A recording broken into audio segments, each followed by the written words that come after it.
dress up eventually, since it's Halloween season, so why not go on with a nice simple workout suit? Comment down below if you know who I'm going as, or better yet, who this was worn by.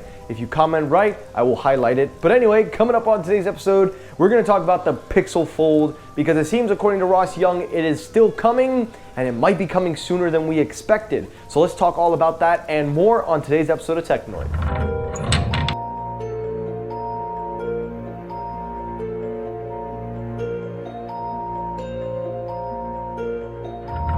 Alrighty, the first story, the main story of the day, the Google Pixel Fold. Now, yesterday, Team Pixel got their free Pixel devices, and of course, I think the embargo lifted as well. I'm not sure.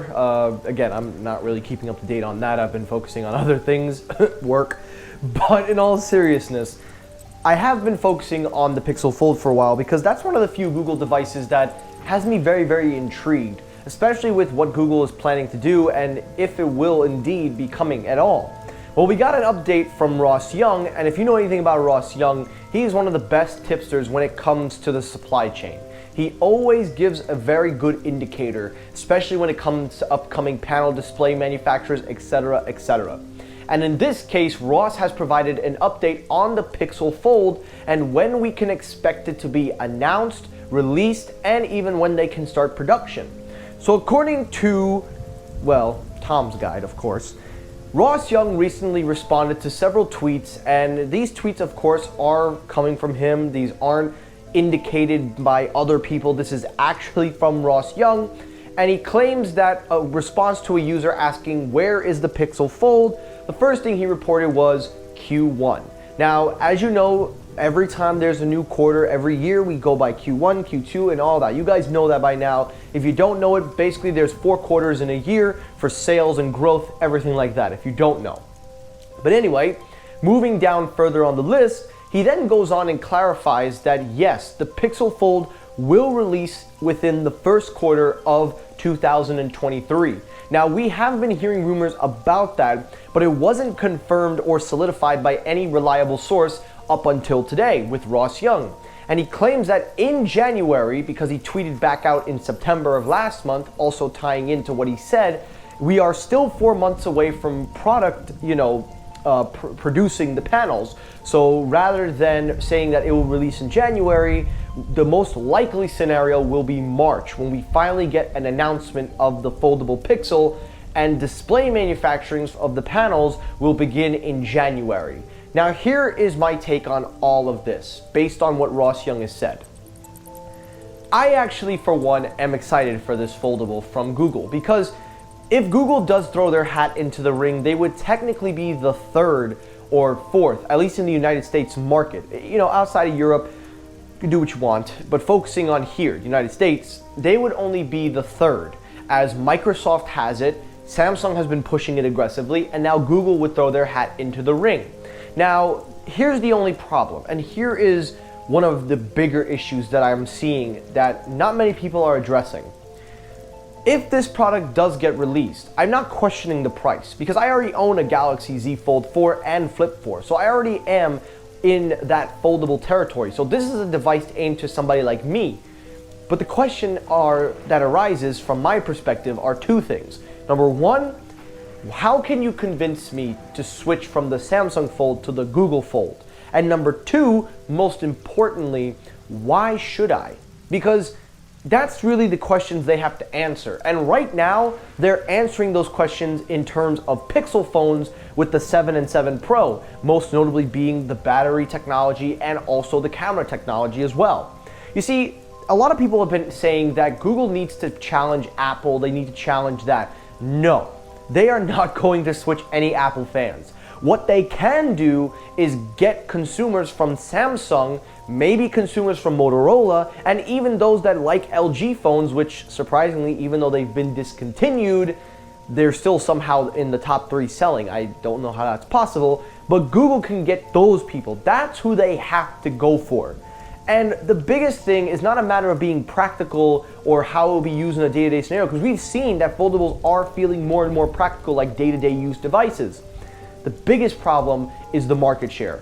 If you guys don't check the numbers, if you haven't seen the global market share, Google is only ranked 4 they're behind LG. LG is somehow in the top 3. They were discontinued, so how they're not ahead of them? I don't know. But I will say that Google does have a chance to take the top 3 spot, and the Pixel 7 and 7 Pro do look like the devices to get them over the hump, as they're getting very well received reviews, and it does look like they have finally perfected the formula. But the thing is that if this device does launch, if this does come out, will it sell? And we gotta also wait and see on the Pixel 7 and 7 Pro numbers, because that will give us our biggest indicator if Google's gonna have any upside or any leverage in this market. So I'll keep you up to date on the Pixel Fold. I will keep you up to date on anything else, but that's everything we know about it. When it's coming, March, that's the reported date. Production will begin in January. And again, these are just some questions and things we have to ask ourselves before we see it. So I just wanted to put that out there, but now that we talked about it, let's head on over now to the other side of the fruit, aka being Apple. Alrighty, next story, we now have an update on the HomePods. Now, if you're expecting a HomePod 2 update, this is not it. However, though, we do have an update in regards to the future of the HomePod technology, not just in the older model, but with the mini and the future to come.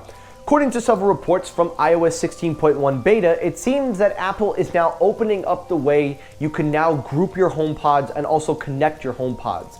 Now, one of the biggest things you would think when you hear that is they're going to open the Bluetooth. You won't have to worry about AirPlay. You won't have to worry about that at all.